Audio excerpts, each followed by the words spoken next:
Dumas, who was at the presser yesterday. I flaked on it, but we caught up with everything. And media day's on Monday. We'll talk about his Eagles. He keeps it real about them. They look damn good. I don't like their fans, but their football team's damn good. They got some players that I would love on the 49ers. A.J. Brown, Devontae Smith, even Jalen Hurts. But the Warriors, and we'll start there. And good morning to you, Dumas. Thanks for coming in, man. We always appreciate it. Of course. I mistimed that morning traffic. I'm not usually driving at this time of the day. That tunnel. Oh, that Broadway tunnel. What part of the city? How long were you in? I was in that tunnel for a good 20 minutes. Yeah, I'm like 10 to 12 minutes just sitting in the middle of that tunnel. I'm in the outer Richmond. Oh, okay. Yeah. That's broad, but I get it. Yeah, I can dig it. 26 California. That Nice. area. Oh, okay, yeah. Bill's Place. There's a lot of good spots over there. Gordo's? Killer little. I'm not going to say Gordo's. Yeah. You know those wackos. I don't want to give too close. That's what I'm saying. I don't want to give your exact location. Broad. He said outer Richmond. No, I'm just curious on the path because that does tend to be a. What do they call them? The Avenue Boys out there? Well, that's more the Sunset. We used to call it what we used to call the Richmond Avs too. Yeah, parts. You know, right by his alma mater. Yes, Washington High School. Greatest campus overlooking the city. We're spoiled. Play Pop Warner football there, looking at the bridge, and of course, high school. You're eating lunch, looking at the bridge, and that scenery right there. It was a lot of fun right there. I miss the Richmond district. I do miss it. Biggest takeaway from the Warriors yesterday? Steve Kerr hasn't had that uncomfortable conversation with Chris Paul yet. Oh, do you think Chris Paul's the odd man out? I would think that would be my educated opinion. Yeah, I mean, who else? I mean, you think, in my opinion, I think Looney and Draymond have to start. I think you need that size on the front court. Steph, obviously, and Wiggins, obviously. Yes. The only two other guys would be Chris Paul or Clay coming off the bench. You think Chris Paul's warmed up to being a Golden State Warrior yet? Yeah, I do. I think he's been humbled already in his career. I think he was kind of humbled when he got traded to OKC. Yeah. That was a really I was really impressed what he was able to do in OKC with that roster, and he really I just saw an interview that he just did recently with some young kid. It was like a kid interviewer, and he asked, "Who are you most proud of in the NBA right now?" And he said, Shai Gilgeous-Alexander. He's like, "That's my little brother. We got really close. I took him under my wing. I still talk to him all the time." So it was just I was impressed with, you got an ego. You've been in the NBA so long. You're going to be a first ballot Hall of Famer. Chris Paul has an ego? Yes. Whoa. And, he was able, he went and kind of checked that ego, and he became a mentor in OKC. So I think he's cool with being on the Warriors. I think he just wants to win. He's at that point in his career. So I don't even think he's really going to make a huge funk about coming off the bench. Yeah, he got a little chippy with some reporters at Summer League. Yep. But that's just him, To me, Dumas, it's always been about who finishes the whole time. Everybody's, I don't know why we make a big deal about who starts. We, on sports radio or even on television, how often do we talk about the first 5 minutes of the game? Unless Steph goes crazy. Monte, I agree with you. We agree. Right. But wouldn't you agree? There are players where it does matter. Jordan Poole is an example. I think it mattered to him. Right. It did at times, no doubt, especially with the way Klay Thompson Am I reading that wrong? No, it mattered. They keep saying connectivity because there wasn't any last year. That's what I'm saying. Clearly he was frustrated. Mm-hmm. And everybody talks about that punch, but I'm on record saying the punch wasn't the fatal flaw. It was just the fact that Jordan didn't like his role. He didn't like how some of the vets got treated differently for doing the same exact things that he does. Yeah. And that was more it. Even Andre, you guys probably just saw that podcast with him and JJ and Evan Turner, and he essentially said the same thing. It was like Jordan just, whether it was intentional, unintentional, he just wasn't with the program by the end of the season. And it was so obvious. Yeah, it was obvious. There was no chemistry. Getting back to the starting thing, we all agree, who cares who starts? It's about who finishes. And that's definitely the most relevant thing. I guess what I am not waiting for, because that sounds like I'm sadistically waiting for them to fall apart or whatever. That's not what I'm saying. It will be very interesting to see how, if they win, if they lose, the combinations that they're playing at the end of games and how that resonates, and then seeing how people react to that adversity. let's say, for example, hypothetically, in this scenario, Loon's the odd man out to close games. Well, they have trouble rebounding one night, and they don't win that game for a variety of put-back reasons. How do they respond to that? Do they make adjustments? Do they just plow forward? Do you get where I'm going with this? No, I do. With Looney, I think the Warriors are lucky they have him in the sense that he's probably, obviously, other than Steph, but I mean, Steph doesn't have to be selfless because he has to be on the court. Yes, he's going to be on the court. So he's never been in a position where he has to sacrifice. But like a guy like Looney, he's like, he's not going to complain. No. He's going to bring his lunch pail. I'm more concerned might be too strong of a word, but there's going to be times where it's going to be Clay on the bench at the end of the game. You think? I mean, if they're rolling with Wiggins, Chris Paul, and Steph, and that lineup is clicking, and then you have Dre, you have Loon, it's not going to be every night. Like you said, there's going to be finishing lineups different nights, like relative to who is playing well. I want to see who is going to be willing. There might be Draymond. Right. Some nights Draymond get early foul trouble. They're rolling. Like, this team's going to have to check their ego. And that's all they've been talking about. Egos, connectivity, all of that. I mean, it's easy to say, but you're going to have to see it in action. I am with you on that one. Yeah, no, I have a hard time thinking that either Dre or Klay Thompson is going to accept I'm not saying all the time. Like one time here and there, I'm sure they'll be good with it. But if it becomes a pattern, I can see where that would, they've earned equity here. Draymond may be willing to accept it because he just got paid. Mm-hmm. And he may say at the end of the day, I got my money. It's a good point. Klay Thompson's on a contract. This is a contract year for him. And Chris Paul. But he has, he's got that option and he could opt out. He'll have another year, but he has to play nice as well. But Klay Thompson, he wants to get paid he wants to get paid at least $30 million a year. You hear the rumors about that. And look, shooting is highly regarded in today's game in the NBA. A lot of people want shooters. A lot of people need shooters. Not fully half, but it's half than what he's making now. Exactly. Which is still a very fair market value. If he wanted to re-sign for 30, I'm here for it. Well, if he did, that's a lot of money, right? But he's in a contract here. But it's and worth he may say, man, you're killing my value if you are not playing me in crunch time, or if you're not playing, or if you're not starting me or whatnot. The whole X factor to the season to me, there's a couple here. But two, the youngsters in Moody and Kuminga. How will they be affected by these lineup changes? And where's Andrew Wiggins at? They need Nobody's 80% talking of about games Andrew played. Wiggins. Yeah. Andrew Wiggins was the Totally second most agree. important player during that championship run with the way he defended, with the way he finished and flourished on offense.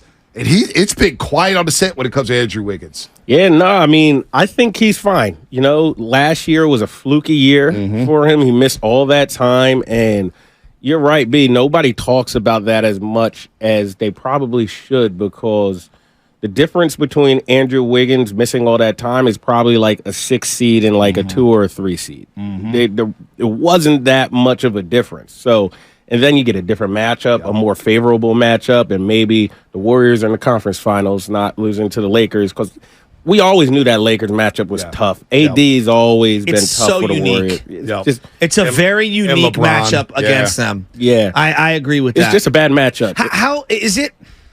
I almost feel unfair asking this out loud. This feels reckless, and I'm not trying to be reckless. I'm trying to say this with discernment and be as respectful as possible. Everything that happened last year is beyond, he's put it away. It's not going to pop back up for Wiggins. Is it even a question of is this something that he's had to deal with in the offseason? Right. I know that we don't talk about what it is that he's going on. Well, I think people are scared to even ask the question. And we had a conversation. I feel reckless asking that. Well, we had a conversation a month into his absence, and not even really about Andrew Wiggins. And you saw how the internet reacted to that. So So is it unfair for me to question whether it lingered into the offseason for him? I think it's fair, Gabe, to say, hey, is everything behind you? That's what I meant. Yes, you said it more succinctly than me. I mean, I'm that'll be a good question on media day. Yeah. That'll be a good question on media day. No doubt. Do you get where I'm going with that? Is that 100%? Yeah, I mean, I don't know. I know he's back in the Bay. Okay, he's back here local now. And shoot, I mean, I think he's their second best player. Yeah, 100%. And their nobody's season was talking about torpedoed without It's not his fault, I guess, to a degree. But the other part of this is they're not winning a championship without Andrew Wiggins. No doubt. They need Andrew Wiggins. I agree. Second best player, hands down. And that's why I think the whole starting. It's important. CP3, the leap years for Kuminga. Andrew Wiggins is the guy. And I was sitting back watching Totally everything happen and transpire. I want to get to Uncle Gene in just a second here. He's on the line, 888-957-9570. But I'm just thinking to myself, boy, if Andrew Wiggins plays at that level he played at 2 years ago, the Warriors are cooking with hot grease because he is your guy who could slow down the Lukas, the John Morants, the top guys on the opposing team. So I just think, man, that's flying under the radar while everybody's so hyper-focused on who's starting for the first 5 minutes of a basketball game. He was just so reliable that year, the championship. You never had to worry about him. You knew what he was bringing to the table. No nonsense, easy buckets, guarding the best player on the other team. Rebounding. Which we didn't think he could do. Like in traffic, too. Great rebounding. Yes, and shut down Luka. Yeah. Luka still got his, but relative to shutting down It was an inefficient yes, exactly. Right. He was awesome. Jason Tatum, Jaylen Brown. And on a team that needs athleticism from that starting unit, he provides one of the few guys that can bop on anyone in the lane at any time. Uncle Gene's going to lead us to a conversation we'll get to Dumas with in just a second. Uncle Gene, what's happening, man? You're on the roast. Yeah, morning, fellas. Morning, Jason. What's up, man? Hey, so first of all, I'm glad that they didn't sign Dwight Howard, mainly because I just felt that was going to take minutes away from Kuminga. And I'm expecting him to in fact, they're going to need him to take a step forward this year, I think. He's going to have to, have time to learn how to rebound and play defense under the basket better. And if he can do that, at a much higher level, then I think we got all the pieces we need. We don't need Dwight Howard. No doubt. So, secondly, go ahead, Gene. Yeah, the starting lineup issue. I agree. I think with you, Jason, that no, you can't take Looney out of the starting lineup. Whenever they've done that in the past, they've suffered for it. I think Looney, Wiggins, and Draymond and Curry, they need to start. If you flip-flop Clay with, how do you feel about this? If you kind of flip-flop Clay with CP3, even at the beginning of a game, do you think that might work? Now, I know both of them have egos, both of them want to start, but as you say, they're going to have to sacrifice. But I could see how that might work. They have different skills, they offer different things, but then maybe you can lean more towards one or the other, depending on how they're playing. What are your thoughts? I don't know. Will Clay be willing to do that? Everybody sacrificed before, and Andrew Wiggins in the first game against Sacramento, and Jordan Poole, obviously, last season, and Draymond Green, Kevon Looney multiple times, Steph Curry setting the tone during the championship run, coming off the bench in the first 4 games. Will Clay be willing to do that in a contract year? In a contract year, will it affect his dollars? And do you want to go super small with Steph and CP3? Now, I'm sure you've heard this, and by the way, I got to let everybody know about SotaWeightLoss.com. All right, go to SOTAWeightLoss.com. You see your boy, Jason Dumas. You need some soups. You need some protein bars. I got you, man. Chris Paul, he looks like he's on the soda diet. Go to SotaWeightLoss.com. Number 1 in customer satisfaction, and you can do it from the comfort and convenience of your own home or workplace. Anywhere throughout the country. It's not a workout program. No counting calories. No pills, appetite suppressants. All about learning healthy, sustainable nutrition, eliminating junk foods, beverages, and bad eating habits while creating good habits via a personalized eating plan. Accountability, simple to follow, and big results. Visit SOTAWeightLoss.com and say it with me now. Soda is state of the art. Do you want to go super small? Now, the rumors I'm hearing is that Chris Paul and Steph Curry work really well together on the floor. I believe it. And they said, man, from what they've seen, they're both sophisticated. It's been magical. I believe it. Great minds. I believe it. I mean, like Shasky just said, they're both like super high IQ basketball players. They both play a great brand of basketball. I don't know if Clay is willing to come off the bench. I don't know if Steve Kerr is even willing to have that conversation. But you're right. He's the one guy who hasn't really sacrificed. We're just being honest. Right. I mean, he missed 2 years. It wasn't his fault. No fault of his own. But the Warriors paid him while he was away. He got paid while he missed time. That's almost unheard of. It showed a lot of loyalty.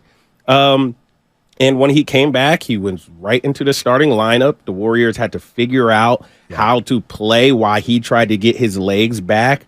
Meanwhile, Jordan Poole, who's having an amazing year, helped lead the team to a 15-5 record, goes back to the bench.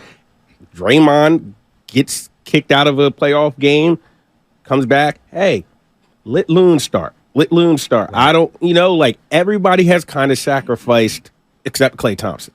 And see, I think Steve Kerr didn't set the tone. I don't Steve either. Kerr, when we got asked, hey, what's going to happen when Klay Thompson comes back? Oh, he will be starting.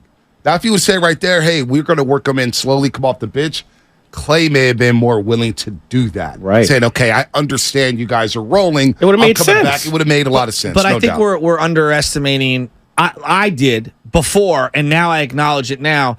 I think Klay's a little more sensitive to those kinds of things. Like, it matters to him. It really does. Like, his standing within the organization matters. Being a starter matters. Being viewed by others around the league a certain way matters to him. And that's not exclusive to Klay Thompson. There's a lot of players that care about how they're. I care about how I'm viewed by people. Like, I freely admit that. But not everyone's like that. Some people don't care. But I think how would this fan base react to Chris Paul starting for Klay Thompson? Yeah, a lot of people. It'd be tough to swallow. Yeah, honestly, I think, like, I could see Klay coming off the bench in the sense where you, like, rationalize it like he's that 6-man volume shooter scorer. A lot of teams have that. But then how does that affect Kuminga and some of the other guys on that second unit who might need some opportunities? Meanwhile, if Chris Paul is in that second unit a lot of the time, Kuminga's going to eat. Yep. And Kuminga's really good. And Steve had a really good point yesterday that I didn't think of initially, and that's why I'm not an NBA head coach and Steve Kerr is. He said someone asked him, do you still view Jonathan Kuminga as exclusively a forward? Because that's pretty much all he played last season. That was my question to you. Keep going. I want to know this. And Steve Kerr said, well, it's more about lineups. And last year, we didn't have a shooting big. Like, in the year we won the championship, we had Otto Porter and Belly. So Kuminga could be on the floor with those guys and play the wing. Last year, we didn't have that. This year, we have Dario Saric, who can shoot the ball. He's a facilitator, too. And a facilitator. Yeah. So we probably will see Kuminga more at the wing. Because I think he's better at the wing. Yeah. He can. I like him defensively on the wing. Yeah, he can attack mismatches more. And you could tell last year he was thinking more than he was playing. I agree with that. And if you just roll out the ball to that guy, he's going to score 10 points by accident. Yes. One of the few guys who gets to the free throw line. Well, and he crashes into people and he creates chaos around the rim. Right. In a good way. I mean, positivity. See, to me, the shooting big, not exclusively, but at times can be the stretch 4 of Klay Thompson. Like, I view him that way as we're moving forward. Not every night, not against every matchup, but there's times where I'm like, I see a stretch 4 in him in the way that we look in a version of some of these other stretch 4s that are out there. Because I think he does a good job against people in the post. Right. No, 100%. And so, yeah, if I'm coaching the Warriors, I would bring Chris Paul off the bench. Yeah. And, Is it Steve Kerr telling us that? Not to cut you off, Yeah, Jason. no, Didn't he he kind of is. tell us that? Like, hey, we have 6 starters, but we're going to have to sacrifice some things. That's going to be the messaging. We have 6 starters all year. Right. Well, I mean, it's kind of true. It's Jim true. Harbaugh did that with Alex Kaepernick. We got 2 starting quarterbacks. But it's like, Come on. also at the same time, this is a team where guys aren't going to play every night.